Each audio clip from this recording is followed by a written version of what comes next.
tequila.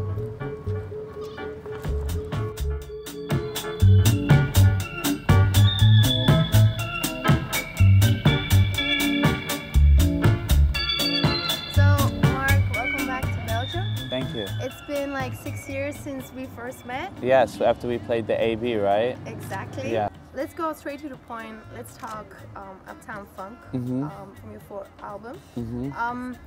I don't know anything about the whole coming together. I don't know nothing about it. So it would be dope if you like explain it to me how that should come together. And yeah.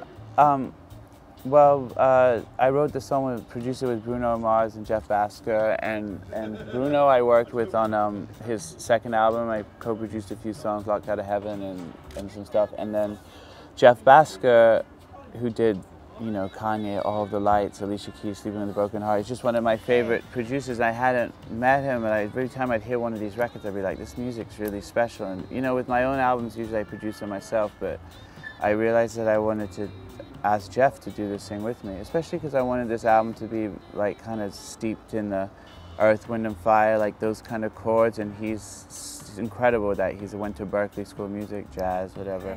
So me, Jeff, and Bruno got together in the studio with our friend Phil, who also writes all the stuff with Bruno, and we just started jamming one night.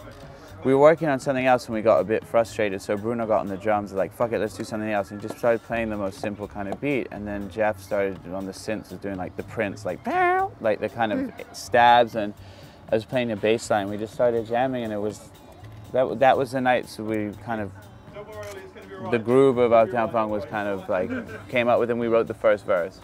And you know, at first it just sounded like it was kind of like a light, like happy funk song, and then Jeff came up with that line, Ice Cold Michelle Pfeiffer, that White Gold, and that's almost like a Kanye lyric, you know. That's such a good, clever, like, and I was like, oh, this could be something more than just, you know, and like, you know, Jeff's great. I mean, he wrote like We Run This Town, like Jay-Z and Rihanna. Like he's definitely a freak of nature, like this half Indian, half American dude that's just, I don't know, I love him. So yeah, so we just started jamming, and then obviously like sometimes it's quite easy to start something and then finishing it is quite difficult. It's almost like the initial jam and the idea is like having sex, and then trying to see the song through is like raising a child, like, but they're both equally important. So it took quite a long time to finish the song. It took about 6 months. Bruno was on tour.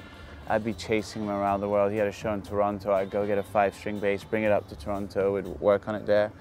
And we're all quite perfectionists, and even though we all love funk and soul music, we also have different ideas of what we like to do. Me, Jeff, Bruno, we're all producers, so you know, sometimes we'd be fucking arguing, and be like, well, fuck you, hang up the phone. But eventually, when we finally got the song to a point that we were all happy with, we all knew it was good just because of the fact, like, fuck, if we've all stopped arguing finally, there must be something good about this thing, you know? So that was it. And then what happened? Then you release it, and then what? You don't release a song to expect 1.7 million views. No. How do you experience that? It's totally bizarre. I mean, you know, I've never even had. I've had records that have done well, and records I'm really proud of that didn't even do as well. Like things like, you know, Bang Bang Bang or Somebody to Love Me. They might not have been like global hits, but I love them. When we play our shows, people get excited to hear those songs, but I've never had a legitimate global hit, and I never thought I was probably going to have one. I was quite happy with the level of success. But OUI then? OUI was like a top 15 hit. It's like a global hit. It's no. Everyone knows. It's like one of those songs that everybody knows, but it's not like, it's not a hit. It's not like in the way like it's like playing. They don't know it in India. They don't know it in India. They don't know it in Korea. It certainly wasn't in the top 10. It's like a cool song. It's like a club song. You know what I mean? I think. Okay. So, but that's what I mean. Like those are the kind of people that I want to play for. I want to play for hip hop fans in a club. So I'm happy if they know the song. So the Uptown Funk was just really on a level of anything beyond anything I ever would have dreamed. It still doesn't quite seem real. Like when you think of the things and you know, being able to play on like Saturday Night Live and certain American things I grew up on, like traditionally, is pretty wild. Like, yeah. Didn't you play on the Super Bowl? Yes. Yeah, How was that? Yeah, that was fun. That was cool. That was really Coldplay's Super Bowl, and they had this idea to have Beyonce and Bruno come up, so I snuck in the van even though they didn't ask me and jumped on stage. But that, I mean, yeah, exactly, things like that.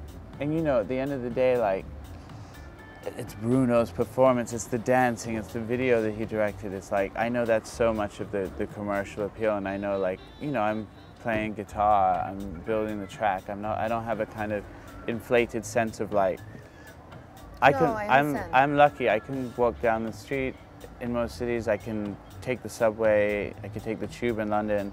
I would never, maybe, it would be incredible to be fucking Bruno, have that talent, but I would never maybe want to forgo being able to just maybe live a normal life. I think I'm quite lucky about that. Yeah, that's all.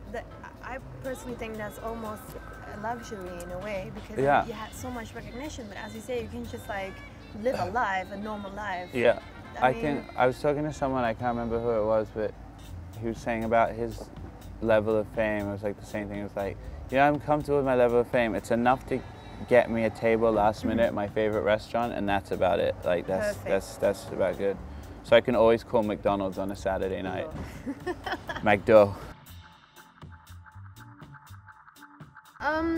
What are you working right now? Is that Lady Gaga thing rumor or fact?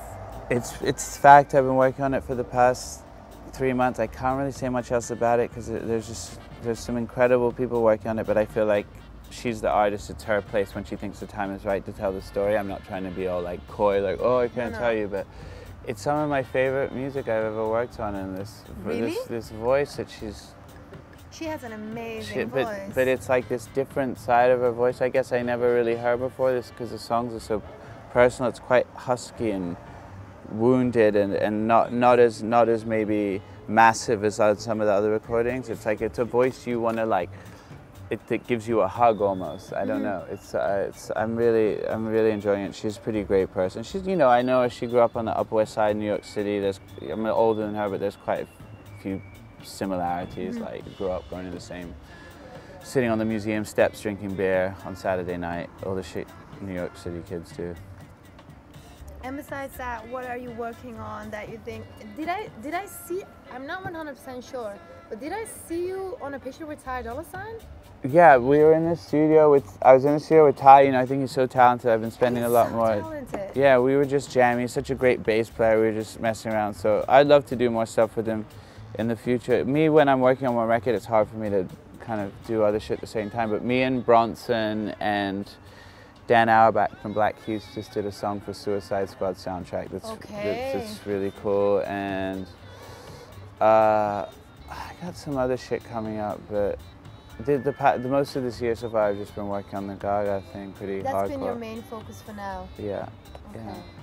Because I saw the picture with Ty and I was like, that makes so much sense, because I know Ty is a musician. He plays a lot of music, and although some of his lyrics are more somewhat ignorant sometimes, right, I do think that you see in his last album, there's a lot more shining through than just that side of him, and I'm really looking forward to see the flip side of that. No, he's a real musician. His dad was in Lakeside, you know, this great 80s funk band that did like Fantastic Voyage, and I mean, I've been spending more and more time in LA because honestly, like, everybody's just gone, like, whether you're London or Scottish or fucking, like, I'm talking about people like Hudson Mohawk, myself, fucking Ezra from Vampire Weekend, who's such a New Yorker in my mind. Like, everyone's just kind of gone to LA because it's just like, really?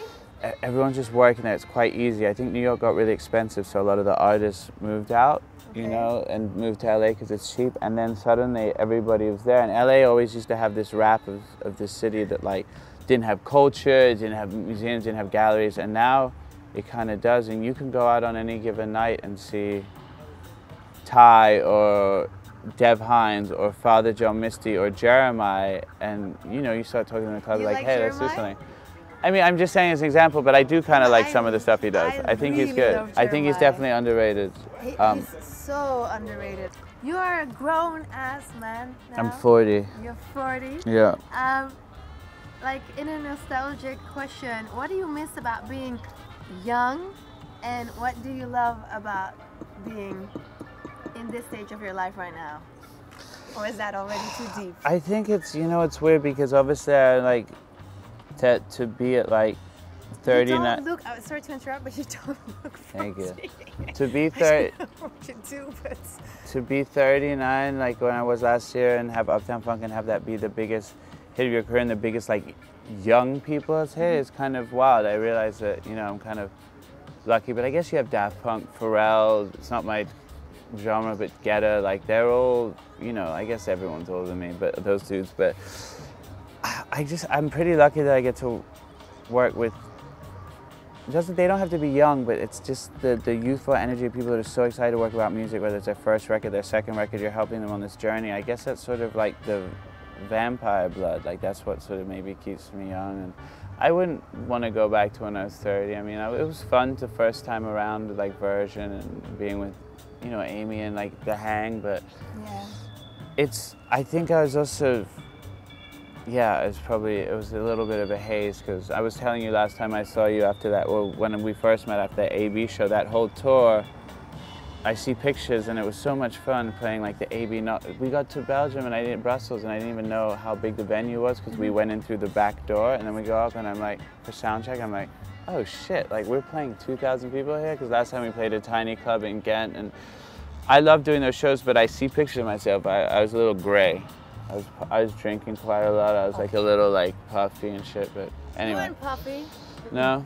No. You just have blonde hair. The guy who was cutting my hair before, this lovely dude backstage, he comes up to me and goes, you need a trim. So I went back there and he was like, I liked you more blonde on the bicycle. Like I think Belgian people don't really like mince their words. Like they don't hold back. They just tell you what they're thinking. In an interview, you quoted that you felt counted out the last 7 years.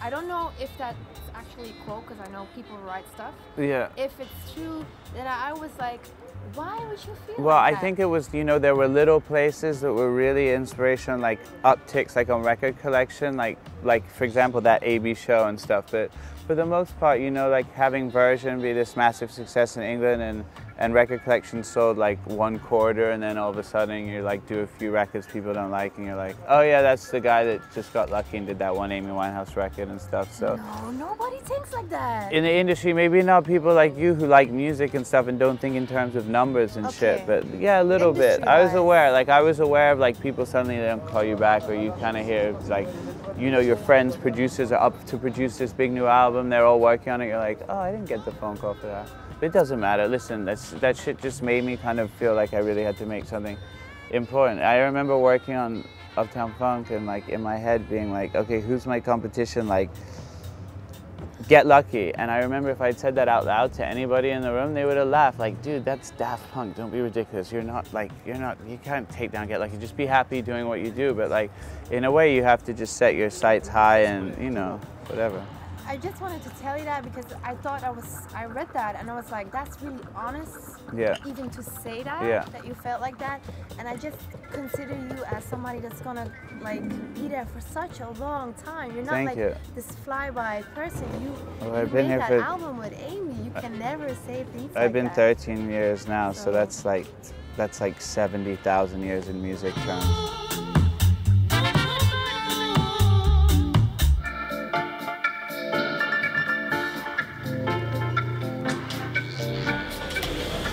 I feel like you always get people that are quite like vulnerable moments or something, you know, like it's almost like a therapist. This thing iconic couch. Well, it's real. I tried to get to it through the most realist moment.